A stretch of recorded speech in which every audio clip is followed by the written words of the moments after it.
স্বামীকে খুশি করার সবচেয়ে সহজ উপায় হচ্ছে তার পেটটাকে ঠান্ডা করা। আপনার হাতের মজার খাবার দিয়ে তার পেটটাকে যদি শান্তি দিতে পারেন, আপনার হাজব্যান্ডও খুশি, আপনিও খুশি। তেমনই একটা দিন ছিল আজকে। আজকে আমি আমার হাজব্যান্ডের জন্য মোরগ পোলাও রান্না করেছিলাম। তো চলুন রেসিপিটি শেয়ার করি আপনাদের সাথে। তো এই যে প্রথমে আমি যে কেটে রাখা যে মোরগটা ছিল সেটাকে সুন্দর করে ম্যারিনেট করে আধা ঘন্টার মতো রেখে দিয়েছিলাম। তো ওইখানে আমি একটু আদা রসুন বাটা, মরিচের গুঁড়ো, একটুখানি সয়াবিন তেল, লবণ, তো এইসব দিয়ে একটু মেখে রেখেছিলাম।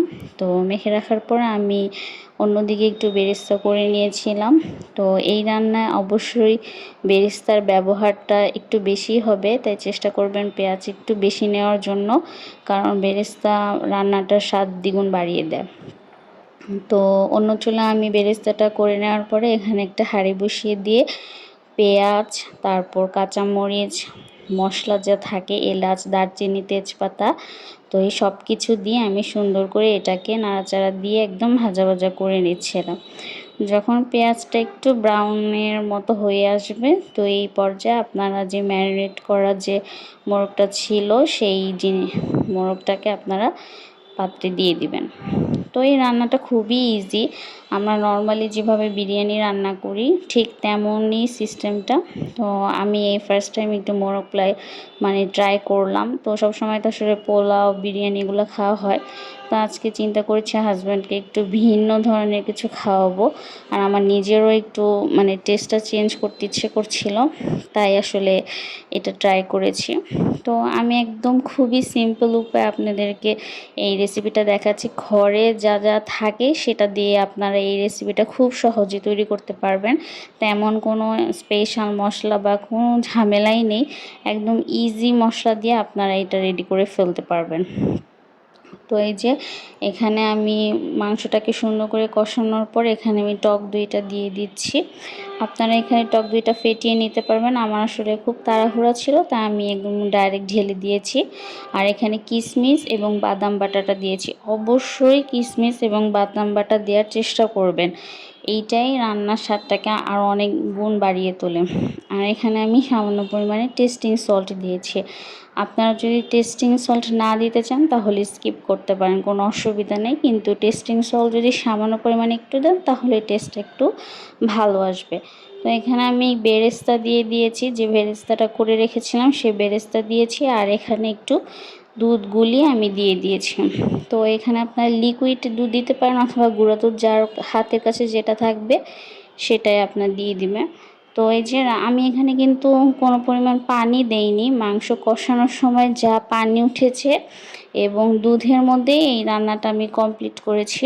কোনো প্রকার পানি আমি এখানে ইউজ করিনি। আঁচটাকে একদম কম রেখে মাংসটাকে আস্তে আস্তে করে সুন্দর করে একদম কষিয়ে নেবেন। এখানে আপনারা কোনো প্রকার পানি ইউজটা যদি না করেন তাহলে সেটাই বেটার। তো এই যে আমার মাংস কষানোটা একদম রেডি হয়ে গিয়েছে। তো অন্য একটা পাত্রে আমি বড় একটা হাঁড়ি বসিয়ে দিয়েছি। তো আজকে আমি 1 কেজি পরিমাণের মোরগ পোলাও রান্না করব, তাই একটু বড় একটা হাঁড়ি বসিয়ে দিয়েছি। তো হাঁড়িটা বসানোর পর এখানে আমি সামান্য পরিমাণে পেঁয়াজ কুচি আর কাঁচামরিচ, আর পোলাও রান্না করতে সাদা পোলাও আমরা যেভাবে রান্না করি যা যা লাগে ঠিক তাই তাই দিয়েছি।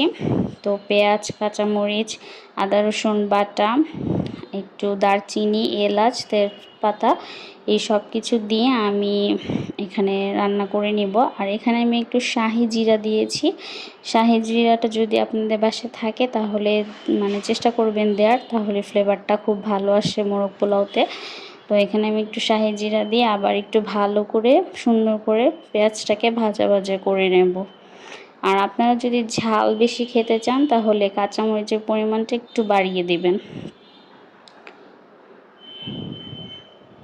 তো কাঁচামরিচটা সুন্দর করে একদম পেঁয়াজটা ভাজা ভাজা করার পর এখানে আমি চালটা আগের থেকে ধুয়ে ভিজিয়ে রেখেছিলাম। তো ভিজিয়ে রাখা যে চালটা আছে সেটা আমি পেঁয়াজের সাথে আবার দিয়ে সুন্দর করে পেঁয়াজ আর চালটা সুন্দর করে ভাজা ভাজা করে নেব। এইখানে আপনারা চালটা যত বেশি ভাজা ভাজা করে নেবেন আপনার পোলাওটা কিন্তু ততই ঝরঝরা হবে এবং কালারটাও খুব সুন্দর আসবে। তো চেষ্টা করবেন এই কাজটা একটু সময় নিয়ে আস্তে ধীরে করতে। তো এখানে আমি পানি দিয়ে দিচ্ছি। আমার যেহেতু 1 কেজি পরিমাণে চাল ছিল, তো সেই অনুযায়ী আমি পানিটা দিয়ে দিয়েছি।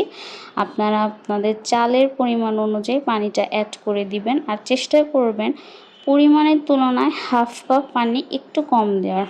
তাহলে আপনার পোলাওটা একদম পারফেক্ট হবে। একদম নরমও হয়ে যাবে না, একদম শক্তও হয়ে যাবে না। একদম দেখবেন যে আপনার পোলাওটা একদম ঝরঝরে পারফেক্ট হবে। তো এখানে আমি 4-5টা আলু বোখারা দিয়ে দিয়েছি। এটা অবশ্যই দিবেন, আলু বোখারাটা দিতেই হবে, এটা দিলে টেস্টটা খুব ভালো আসে।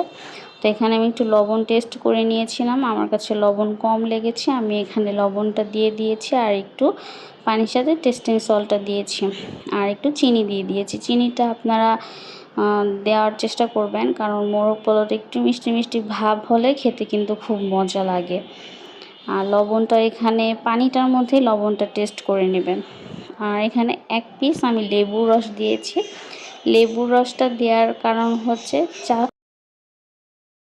লেবুর রসটা দিলে আপনাদের পোলাওটা একদম পারফেক্ট ঝরঝরে হবে, তাই লেবুর রসটা অবশ্যই দিবেন। তো এই যে আমার পোলাওটা একদম একদম 80%-এরও বেশি মানে রেডি হয়ে গিয়েছে।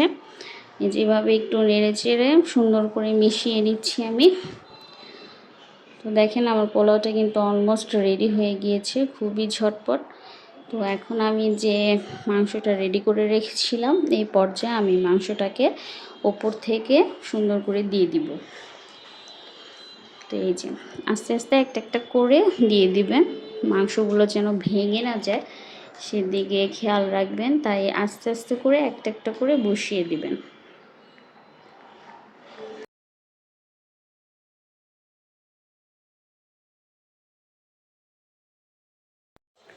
তো মাংসগুলো বসিয়ে দেওয়ার পর এখানে আমি যে বাকি বেরেস্তাগুলো ছিল সেই বেরেস্তাগুলো মাংসের ওপরে সুন্দর করে দিয়ে দিচ্ছি। যত বেশি বেরেস্তা দিবেন ততই কিন্তু মোরগ পোলাওয়ের টেস্ট আসবে। আর এখানে আমি 1 কৌটা পরিমাণ যে বোতলের যে কৌটাটা আছে সেটার 1 কৌটা পরিমাণ গোলাপ জল এবং কেওড়া জল দিয়ে দিচ্ছি। অবশ্যই চেষ্টা করবেন টাটকা যে গোলাপ জল আর কেওড়া জলটা থাকে সেটাই দেওয়ার জন্য। ফ্রিজে অনেক দিন থাকলে সেটার ফ্লেভার আসে না, তাই একদম নিউ বা ভালোটা যেটা থাকবে সেটাই দিবেন। তো এই যে অনেকক্ষণ দমে রাখার পর চেষ্টা করবেন আধা ঘন্টার মতো দমে রাখতে। দমে রাখার পর আমার মোরগ পোলাওটা কিন্তু একদম রেডি। তো কেমন হয়েছে সবাই কিন্তু অবশ্যই জানাবেন।